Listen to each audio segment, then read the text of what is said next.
Monsieur Assouline.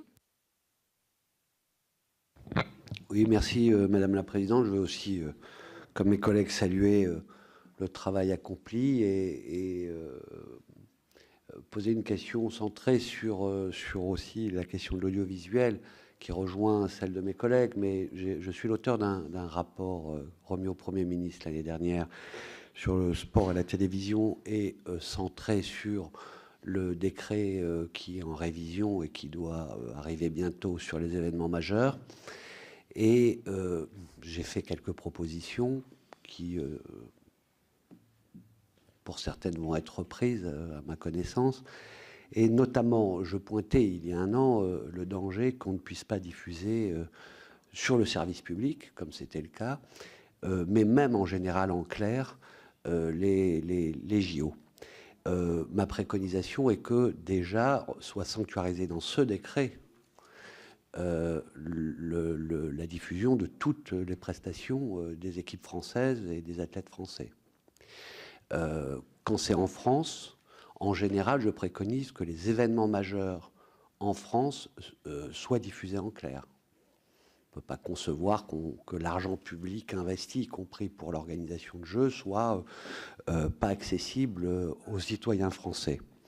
Donc, je pose la question, je ne sais pas si c'est dans cette petite loi que des choses peuvent être sanctuarisées, mais le sujet est économique. Pour le service public, aujourd'hui, ils n'ont pas les moyens financiers d'acheter ce qu'ils achetaient jusqu'à présent avec le fait que Discovery, pour 2024,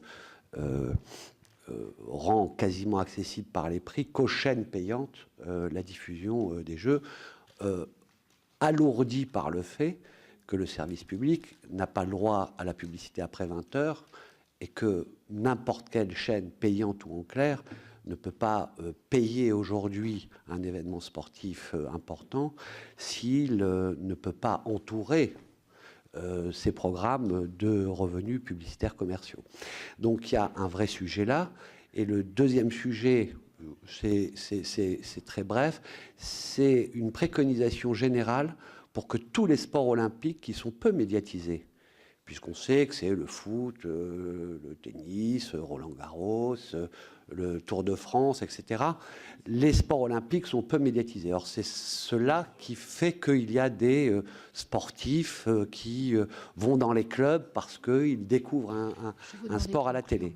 Donc ça, pour les sports peu médiatisés, qui sont souvent des sports olympiques, et le sport féminin, quel est le partenariat qu'il peut y avoir avec des télévisions en clair pour que d'ici 2024, on éduque à ces sports, parce qu'il faudra remplir les stades, et si ce sont des sports pas regardés, je vais vous demander de conclure vraiment, on viendra... Assouline, parce qu'il y a d'autres demandes de prise de parole derrière. Je finis sur cela. Pour qu'on remplisse les stades et qu'on achète des billets, il faudra des adeptes de ces sports, et c'est la télévision qui peut le permettre aujourd'hui. Je vous remercie. Madame Lopez, ce sera la dernière intervention.